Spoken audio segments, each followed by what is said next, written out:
أعوذ بالله من الشيطان الرجيم بسم الله الرحمن الرحيم هنالك تبلو كل نفس ما أسلفت وردوا إلى الله مولاهم الحق وضل عنهم ما كانوا يفترون صدق اللہ العظیم وصدق رسول. الحمدللہ ہم نے سورہ یونس 11واں سپارہ 8 رکوع مکمل کر لیے سپارے کے نصف تک آدھا تک. انشاءاللہ اگلی آیت ہے قل من یرزقکم من السماء والارض ام من یملک السمع والابصار. اللہ حافظ. ہنالک تبلو، اور یہاں پر جانچ لے گا، یہاں پر امتحان دیکھ لے گا کل نفس، ہر آدمی ما اسلفت، جو کچھ کہ اس نے کیا ہے، جو کچھ آگے خدا کے پاس بھیجا تھا، وہ ہر آدمی دیکھے گا اپنے اعمال کو. وردوا الی اللہ، اور لوگوں کی طرف لوٹائے جائیں گے مولاہم، اللہ جو ان کا مولا ہے، الحق سچا بادشاہ جو ہے، وضل عنہم، اور لوگوں سے گم ہو جائیں گے ما کانوا یفترون، جو کچھ کہ یہ جھوٹ بولتے رہے. ہنالک تبلو، اللہ نے فرمایا ہے اس مقام پر. ہنالکا کے 2 ترجمے کیے گئے ہیں. اس آیت کو زیادہ تشریح میں اس لیے نہیں لیا کہ آگے چل کے سورہ سبا میں بھی اللہ نے ایسے ہی فرمایا، سورہ فرقان میں بھی ایسے ہی فرمایا، سورہ نحل میں بھی ایسے ہی فرمایا، تو سورہ نحل میں انشاءاللہ ساری چیز جمع کر لیں گے. ہنالک تبلو، اس جگہ پر. ہنالکا کے 2 ترجمے ہوئے. یا تو یہ فرمایا کہ اس مقام پر قیامت کے دن، جس مقام پر کہا نا مکانکم، تم اپنی اپنی جگہ پر کھڑے ہو، اور یا یہ کہ ہنالکا اس وقت میں، دونوں کے لیے استعمال ہوتا ہے، یعنی اس ٹائم پر جب یہ باتیں ہوں گی، یا اس جگہ پر جب یہ بات ہوگی. تبلو کل نفس، ہر ایک انسان جو ہے وہ جانچ لے گا ما اسلفت، کہ جو اس نے آگے بھیجا ہے اللہ کے پاس. توحید تھی، خدا کی وحدانیت کا قائل تھا، اللہ کو پکارتا تھا اپنی مشکلات میں، یا بتوں کی یا کسی اور کی پرستش کرتا تھا. تبلو کل نفس ما اسلفت، جو کچھ اس نے بھیجا تھا اس مقام پہ پہنچ کے سب خبر ہو جائے گی، سب دکھائی دے گی. اس لیے ہمیشہ اللہ کی توحید، سنت، ان چیزوں کی اتباع میں زندگی گزارے. اللہ نے کہا یہاں پہنچ کے جانچ ہو جائے گی، پڑتال ہو جائے گی، پتہ چل جائے گا کہ کیا چیز ہے اور کیا چیز نہیں. اور اس دن اللہ نے اسی لیے فرمایا ہے کہ حسرت ہوگی کافروں کو. وہ کہے گا یا لیتنی کنت ترابا، کاش مٹی میں مل گیا ہوتا. ایک جگہ آیا ہے اپنے ہاتھ کاٹے گا، انگلیاں، یعنی مطلب شدید ندامت اور شرمندگی طاری ہو جائے گی کہ اللہ کے معاملے میں میں کیا کرتا رہا.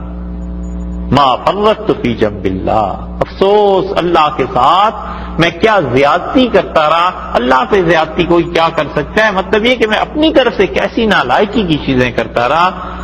اس لیے فرمایا ہے کہ ہر کوئی جان لے گا جو کچھ اس نے بھیجا ہے. وردو، اور یہ لوٹائے جائیں گے الی اللہ، اللہ کی طرف، اللہ کے سامنے رجوع کریں گے، اللہ کی طرف لوٹیں گے، یعنی اللہ ان سے حساب لے گا.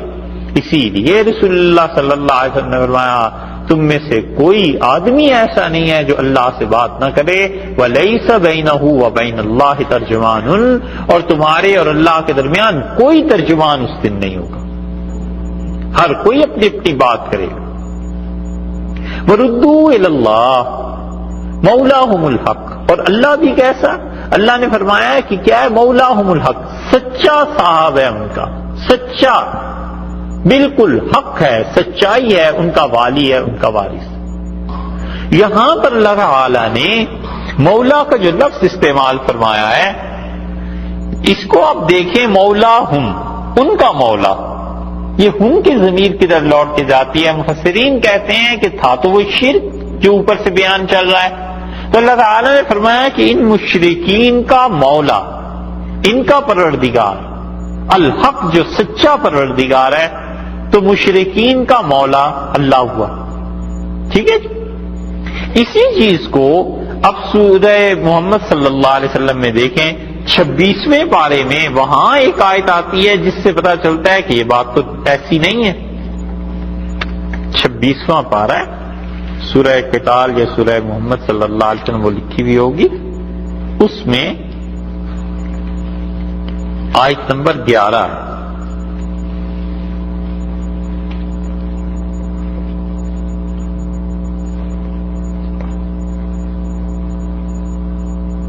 دسویں آیت سے بات شروع ہوتی ہے.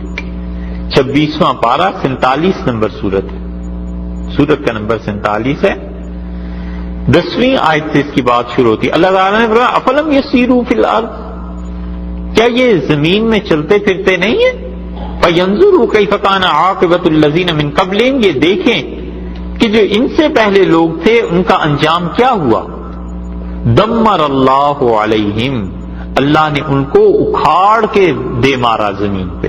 والکافرین امثالھا، اور کافروں کو ایسی کئی چیزیں ملیں گی. ذالک، یہ اس لیے ہوا ہے کہ بأن اللہ مولا الذین آمنوا، اللہ مولا ہے ان لوگوں کا جو ایمان لائے. پھر وہی بات آ گئی نا، وہاں اللہ تعالیٰ نے کیا فرمایا تھا کہ اللہ مولاہم الحق، اللہ تعالیٰ کس کا مولا ہے؟ مشرکین کا. یہاں فرمایا ذالک بأن اللہ مولا الذین آمنوا، یہ اس لیے ہوا ہے کافروں کو سزا ملی کہ اللہ مولا ہے ایمان والوں کا. وأن الکافرین لا مولا لہم، اور کافروں کا کوئی مولا نہیں.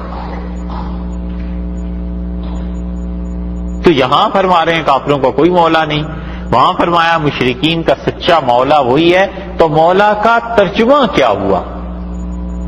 اگر ہم ترجمہ دیکھ لیں تو پھر دونوں چیزیں ٹھیک ہو جاتی ہیں. مولا کا ایک ترجمہ تو ہے اصل میں مالک کا، تو اس اعتبار سے مشرک ہو کافر ہو مومن ہو سب کا مالک تو اللہ ہی ہے. اور ایک اس کا ترجمہ کیا گیا ہے ناصر، مددگار. تو وہاں پر فرمایا ہے 26ویں بارے میں کہ ان الکافرین لا مولا لہم، کافروں کا کوئی مددگار نہیں. ہم نے جب ان کی بستیاں تباہ کی تو کوئی ان کا مددگار ثابت نہیں ہوا. اور یہاں پر حقیقی جو ملکیت تھی اس معنی میں لیا گیا ہے. تو دونوں جگہ ترجمہ مختلف ہو جائے گا. وَضَلَّ عَنْهُمْ مَا كَانُوا يَفْتَرُونَ، آیا خیال میں کہ دونوں آیات حل ہو جاتے. وَضَلَّ عَنْهُمْ مَا كَانُوا يَفْتَرُونَ، اور اللہ نے فرمایا ہے کہ اس کے ساتھ کیا ہوگا، گم ہو جائے گا ان کے پاس جو جھوٹ خدا پر بولتے تھے. ہر شخص جب اپنے عمل کے نتیجے کی پیروی کرے گا، دیکھ لے گا اپنے عمل کو. ہنالک تبلو کل نفس ما اسلفت، بس اس دن جو جھوٹ بولتے تھے وہ سب غائب ہو جائے گا. ایک ترجمہ رہ گیا ابھی، ہاں ہنالک تبلو کل نفس ما اسلفت. ایک ترجمہ یہ کیا گیا کہ ہر شخص اپنے عمل کا جو نتیجہ نکلتا ہے اس کی پیروی کرے گا. تو توحید ایک عمل تھا، ایک عقیدہ تھا، اس کا نتیجہ اللہ کا قرب نکلا، وہ اللہ کے پاس چلا جائے گا. اور شرک ایک عمل تھا، ایک عقیدہ تھا، تو جس نے شرک کیا وہ اپنے عمل کے نتیجے کو دیکھے گا، اس کا نتیجہ ظاہر ہے کہ جہنم. ایک یہ ترجمہ ہوا ہے اور ایک یہ ترجمہ ہوا ہے. اسی لیے انبیاء علیہ الصلوۃ والسلام تمام عزتوں اور عظمتوں کے باوجود اللہ نے فرمایا ہے ان میں سے کوئی ایک بھی شرک کا ارتکاب کرتا تو ہم اس کے اعمال برباد کرتے تھے. اتنی شدید چیز.